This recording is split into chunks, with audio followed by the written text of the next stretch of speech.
In the ending to Shattered Vale, we had a teaser for our next zombies map, and in world, the location that it's going to be is Janice Towers. Now, we don't actually know that's the name of the map, it might be called something else entirely, but for simplistic reasons, we're just going to refer to it as Janice Towers for the rest of this video. But I don't know if you guys realize this about the Black Ops 6 zombie season, but potentially we're like really late into it. Because think about it, Citadel de Mor was DLC 1, The Tomb DLC 2, Shattered Vale DLC 3, and this would mean that Janice Towers is DLC 4. And based off of every single zombies game that's come out before this one, there's always only 4 DLC maps. I mean, with the exception of Black Ops 3, but that was Zombies Chronicles and Remasters, it's not really the same thing. But every single time before this is always only 4 DLC maps. So why would we expect that to be any different with Black Ops 6? Well, I think there is reasons to think that, but at the same time, it actually might be the end of the zombie season with Janice Towers. But we have heard leaks and rumors from reliable sources that have told us that there just might be 5 maps this time around. And I think there are reasons to believe this. And the first thing that people bring up is that Black Ops 6 had 4 years to develop, the most out of any Call of Duty game ever. But at the same time, it's also been rumored that Treyarch is making back-to-back Call of Duty games, with COD 2025 is also going to be theirs. So does that mean that maybe not all 4 years of the development just went to Black Ops 6? I mean, potentially. But if you just look at the season of Black Ops 6, I mean, so far with every single season, we've got a zombies map. Seasons 1, 2, and 3 have all got a zombies maps launch with them. And if you look at previous Call of Duty games, they've had 6 total seasons, but that season 6 is not a fully fledged out season, so I don't even count it. And that would actually work out perfect, because that means we have 5 fully fledged out seasons, and that would mean that we're going to have 5 DLC maps throughout those 5 seasons. But then again, how easy would it be for Treyarch to just, when season 4 comes around, that it just doesn't have a zombies map, and Janice Towers comes out with season 5. And all of these have caveats so far, but I think like the best evidence for a DLC 5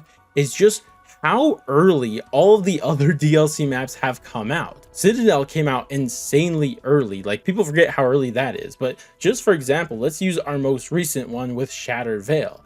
This came out at the start of April, and if you compare that to other DLC 3s, like let's say the most recent one with Mauer der Toten, that came out in July and midway through July. And this means Shattered Vale came out 2.5 months earlier than the typical DLC 3. And that's not just Mauer, Garai Krovi, all the other DLC 3s come out at this point. Like, it is crazy how early these DLCs have come out. And what reason would Treyarch have to make these come out earlier if it wasn't for the fact that they're trying to fit another one in? And just think about it, how crazy would it be if Treyarch just didn't add a zombies map in season 4 and there was only going to be one more map and it's in season 5?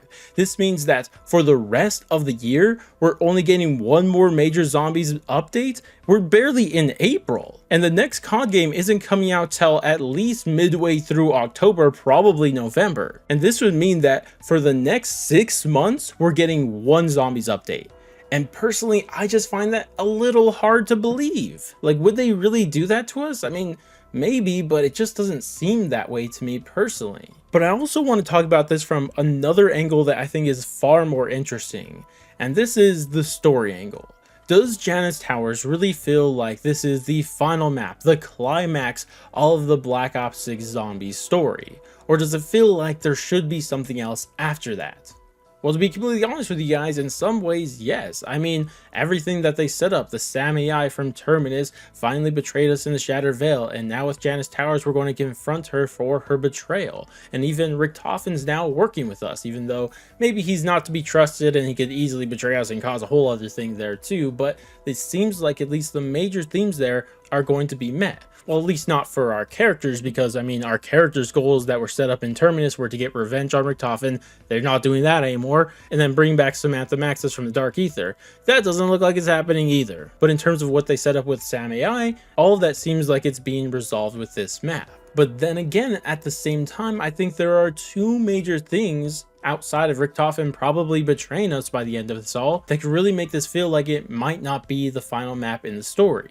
And the first one actually has to do with the story of Liberty Falls, because there we were introduced to a guy named Panos. And as interesting as he is, I mean, the real thing that is interesting about him is that he's being talked to by someone in the Dark Ether, someone we really don't know who it is. The only new hint we have for him is that he referred to this person as he, so some sort of man, so it's not Samantha. And this led to a bunch of theories about this being the Shadow Man or some other person like that, like so many different ideas that I'll be making a separate video on in the future. But the point of bringing him up is that he's also going to be at Janus Towers.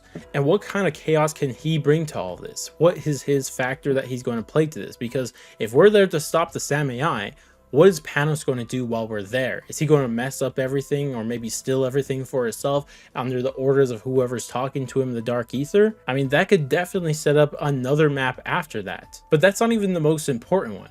I think the most important one has to do with Modern Warfare zombies of all places. Because in the very first cutscene for this, we actually see our entire crew minus Maya swapped off with Strauss, just like dead in front of this machine. And we've all assumed that they sacrificed themselves to stop something, and they've even already talked about this in the conversation quotes. They alluded to that they might have to sacrifice themselves in order to stop all this chaos from happening. And at this point, we don't know what the chaos is that they're trying to stop is, or what that machine is and how it stopped it, and why sacrificing themselves actually stopped them. And more than anything is that they're literally in Urzikstan, which is in Asia, and Janus Towers takes place in America. So where's the connection there? And that, I think, is the best evidence story-wise that Janus Towers may not be the end of the Black Ops 6 zombie story. And I know other people have been mentioning that another factor is that how are they going to set up for the next game after this, but that's just based on a ton of rumors about the next story and all that I just don't want to get into right now, but I will talk about eventually in a future video. But with all of that said,